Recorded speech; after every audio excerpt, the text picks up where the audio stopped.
We begin by praising Allah subhanahu wa ta'ala, and we bear witness that none has the right to be worshipped nor obeyed unconditionally except Him alone.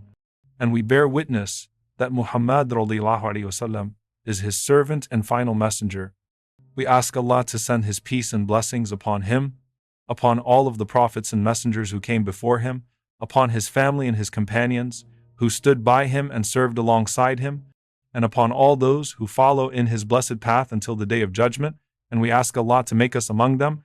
Dear brothers and sisters, it is narrated that the Prophet ﷺ once passed by and saw a man who was being admonished by his brother. The manner in which this man was being advised was that his brother was criticizing him for having too much shyness. He was being told that he was overly shy, excessively modest, too quiet, and too reserved. His brother warned him that this level of shyness would harm him in life, that it would cause problems for him, and that it would prevent him from advancing. The implication was clear. If you remain this way, you will not be perceived as strong, and this may come back to negatively affect you. You need to put yourself forward more. You need to assert yourself. The Prophet ﷺ responded to this by saying, "Leave him alone, for indeed shyness is a part of Iman." Shyness, or modesty, is a branch of faith. In other words, do not interfere with a good quality that Allah has placed within this person. This is not a flaw. This is not something negative. Rather, it is something Allah subhanahu wa ta'ala has gifted him with. Do not corrupt it. Do not strip him of it. Allah created him with this characteristic, and there is no excess when it comes to this trait. It is not something that needs to be fixed. There is a particular model or scenario that we are being asked to reflect on here. This is a brother speaking to another brother. This is a parent addressing a child. This is a friend advising a friend. It is a situation where a person, in a society that prioritizes visibility and assertiveness, is being told that they do not speak enough, that they are too reserved, too quiet, too withdrawn. They are told that they must do more, be louder, and put themselves out there. There are many people who fit this description. This conversation is universal. It is not bound to a specific time or culture. These discussions occur in every generation. There is always someone who is content with the personality Allah has created them with, and someone else who pressures them to change it. You are too shy. You need to speak more. If you don't assert yourself, this will happen. If you remain quiet, you will be overlooked. These warnings are repeated across societies and eras. When the Prophet ﷺ says, "Leave him alone, for modesty is from faith," he is establishing an important principle. Do not corrupt a praiseworthy quality that Allah has placed in someone. This is not a defect that needs to be corrected. It is a virtue. Do not interfere with it. This requires deeper reflection, especially when we consider the era we are living in today. We live in a time of personal branding. We are told that if you want to succeed, you must speak up. You must promote yourself. You are only valuable if you are visible. Your work only matters if people see it. Your worth is tied to how much attention you command. You are constantly encouraged to post, share, announce, and display. In this type of environment, people often fail to recognize that some individuals restrain their tongues while their hearts remain deeply engaged. Their silence does not indicate emptiness. Their hearts are active, thoughtful, and sincere. There are people who work quietly, who fulfill their responsibilities diligently, and who contribute significantly to their communities without drawing attention to themselves. They are just as valuable as those who are more outspoken or publicly assertive. When this messaging becomes dominant, mistakes are made. Prophetic restraint is misinterpreted as weakness. The Prophet ﷺ taught restraint, but restraint is now perceived as cowardice. A person who avoids unnecessary speech is labeled timid. A person who refuses to engage in chest-thumping and self-promotion is seen as lacking confidence or strength. What does this mean for the time we are living in? First, it is essential to understand that the Qur'anic framework stands in direct contrast to the modern paradigm of self-promotion. In the Qur'an, Allah describes the hypocrites as people who constantly try to draw attention to themselves. They insist on being noticed in gatherings. They speak without substance, offering words that carry no real meaning, simply to ensure that their voices are heard. These were the same people who sought to undermine the Prophet ﷺ while simultaneously inflating their own importance. When the Prophet ﷺ entered a room, they would loudly announce his arrival as if they were the ones granting permission for silence, as if they were positioning themselves as intermediaries. They wanted recognition at every moment. This behavior also manifests in constant reminders of past actions. Remember when I did this? Remember when I said that? If only people had listened to me, things would not have turned out this way. Allah warns against this attitude, particularly when it comes to charity and good deeds. Do not invalidate your actions through boasting or by harming those you helped. This principle extends beyond charity. It applies to the inflation of one's self-importance through constant reminders of personal contributions.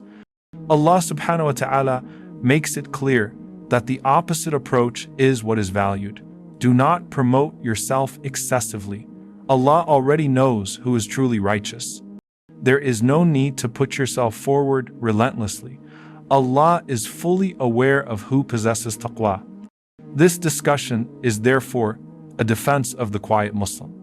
However, it is important to clarify that this does not apply to every form of silence. Just as some speech is praiseworthy and some is blameworthy, some silence is praiseworthy and some is not. Remaining silent in the face of wrongdoing is not commendable. When evil is witnessed, it must be addressed first with action, then with speech if action is not possible. Silence in the presence of injustice is not the silence being praised here. This is not a debate about tone, nor is it simply about speaking versus remaining silent. It is about intentional speech and intentional silence. Both are necessary within a community. Different personalities are needed to maintain balance. This defense is specifically for the quiet, hardworking Muslim, the individual who consistently contributes, who fulfills responsibilities, and who supports the community without seeking attention or recognition. This type of personality is highly praiseworthy, even though it often goes unnoticed. The Prophet ﷺ himself embodied this balance perfectly. His speech was intentional, and his silence was intentional. It is narrated that the Prophet ﷺ would sit for long periods without speaking. No one possessed greater knowledge than him, yet he did not feel compelled to comment on everything. He spoke when speech was beneficial and remained silent when silence was better. He mastered thoughtful silence. It has been said that prolonged silence is a key to deep worship. Deep acts of devotion require the ability to restrain the tongue. When a person speaks less, the mind becomes more reflective, more attentive. The heart gains the space to process and connect. It was said, "Speak little to people and speak much to your Lord."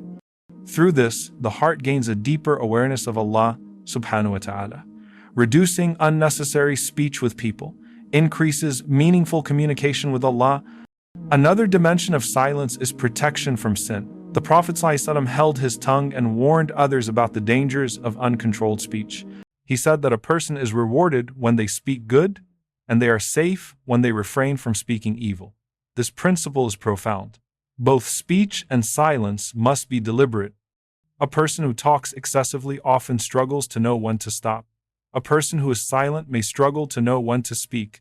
The balance lies in knowing when each is required. There is also the concern that if one remains quiet, they will not be noticed. Yet in Islam, being unnoticed is often a virtue. Obscurity can be a blessing. One of the companions who was promised paradise withdrew from public life after turmoil arose. He chose seclusion, tending to his sheep and avoiding conflict. When his son urged him to re-enter public leadership, he refused. He reminded his son of a statement of the Prophet ﷺ, "Allah loves the servant who is pious, self-sufficient, and hidden." Each of these traits carries immense virtue. Piety leads a person to avoid sinful speech. Self-sufficiency frees them from seeking validation or assistance from others. Being hidden allows good deeds to remain sincere. Such a person does not crave recognition. They do not impose themselves. They are content being unseen as long as they are known to Allah. They work quietly, achieve results, and do not chase credit. The Prophet ﷺ describes such a believer as one who is devoted to prayer, obedient in private, and obscure among people. When they enter or leave a gathering, they are not pointed out.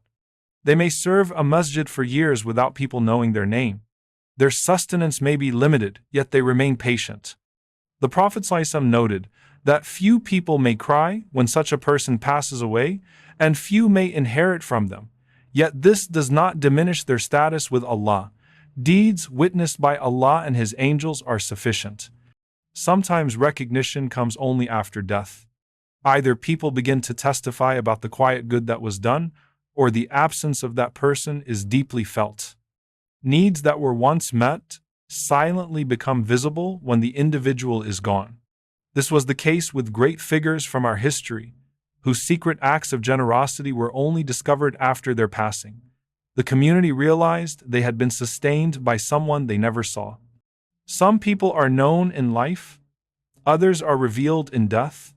Both paths exist. What matters is sincerity. Even now, when a person is unjustly removed from a community, stories begin to surface. People recall the quiet acts of service, the unseen sacrifices. This is how honor manifests. We honor such people by standing for them and by striving to embody their character. Communities need individuals like this, and they must be protected. May Allah free those unjustly imprisoned. May He be with the oppressed wherever they are, and all praise is due to Allah.